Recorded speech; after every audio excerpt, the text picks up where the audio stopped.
Have you ever heard of the law of attraction? I bet you've come across this concept at some point, whether in a YouTube video, a conversation with friends, or even in a book you read.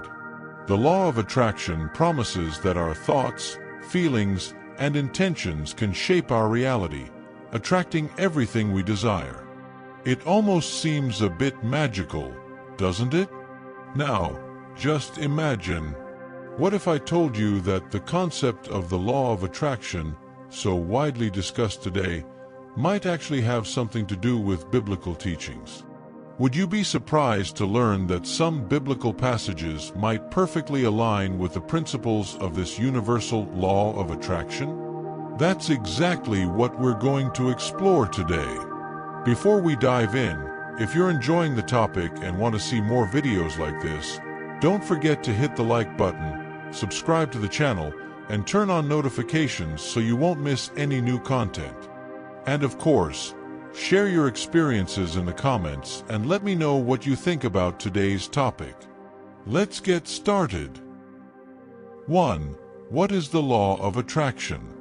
The law of attraction is the idea that our thoughts, feelings, and intentions can attract what we want into our lives. Essentially, if you focus on the good things and the things you want, they'll begin to manifest in your reality. For example, if you're always thinking about something positive, like a promotion at work, it's believed that this will attract opportunities for you to get that promotion.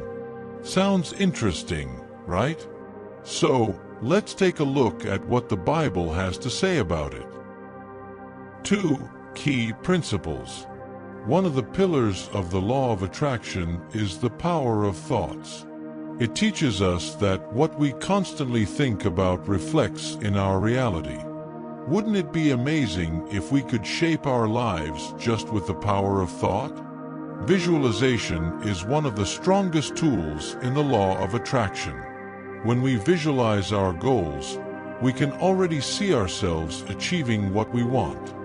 Have you ever tried visualizing something? How did it feel? But here's the thing. The law of attraction isn't just about waiting for things to fall from the sky. It's about taking action aligned with what you want. You need both action and thoughts. 3. What does the Bible say about the mind and the power of thoughts? In Philippians 4 verse 8, we find a verse that says, "Finally, brothers, whatever is true, whatever is noble, whatever is right, think about such things." Doesn't that sound a lot like focusing on positive things? The Bible has already taught us about the power of the mind and how focusing on the positive can transform our lives. Just like the law of attraction, the Bible teaches that our minds are powerful. What you think about, you attract. This seems to be a common theme between both ideas, don't you think? 4. Faith. In Mark 11 verse 24, Jesus says, "Therefore I tell you, whatever you ask for in prayer, believe that you have received it, and it will be yours." This verse speaks to the power of faith. And, in a way, faith is very similar to the law of attraction. Both teach that we must believe with all our heart that we already possess what we desire. The difference? The Bible places our faith in God, while the law of attraction focuses on our own energy.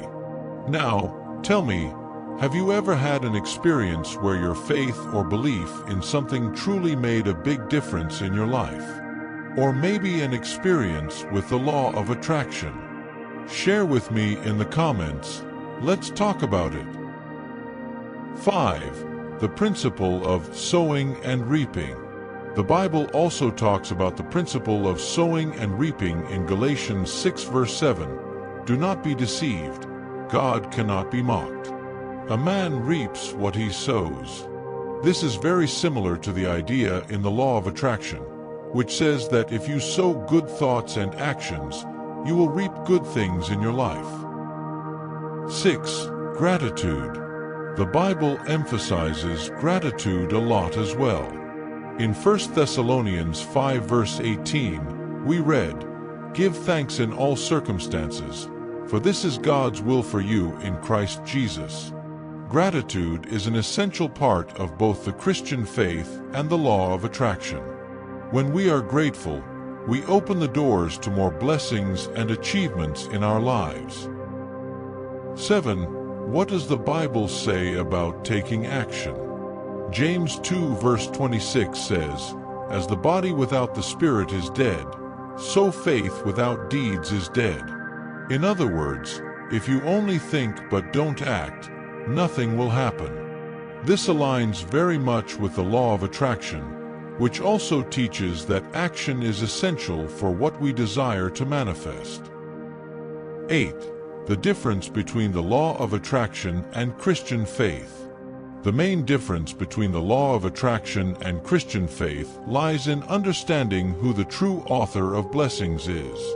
For Christians, God is the creator of all things, and all blessings come from Him as a result of our faith and trust in His plan. The Bible teaches that when we follow His will and pray, God guides us and enables us to live the abundant life He has planned for us. In the law of attraction, the idea is that we are co-creators of our reality. It's believed that through our thoughts and intentions, we can attract what we desire. While the law of attraction emphasizes personal power, it doesn't disregard the idea of collaborating with the universe. However, in Christian faith, true co-creation happens when we recognize that God is the Creator and we, as His children, have the privilege of collaborating with Him, aligning our desires and actions with His divine will. So, while the law of attraction focuses on the power of the human mind, Christian faith teaches that, as co-creators with God, we must trust His wisdom, pray for guidance, and act in accordance with His purpose for our lives, knowing that He is the source of all creation. 9. What can we learn from all this? The law of attraction works for many people, but what we've learned here is that it can be even more powerful when we view it through the lens of Christian faith. By believing and acting according to God's teachings, our intentions gain strength, and our faith is strengthened. The Bible and the law of attraction have more in common than you might think. Both teach that our thoughts, faith, and actions can shape our reality. The key is focusing on God and His promises, while using the tools of the mind to achieve our goals. Thank you so much for watching. I hope this content was helpful and that you learned something new. If you enjoyed it, don't forget to subscribe to the channel and turn on notifications so you won't miss any future videos. Your participation is really important, and I'd love to see you here for upcoming content. See you in the next video.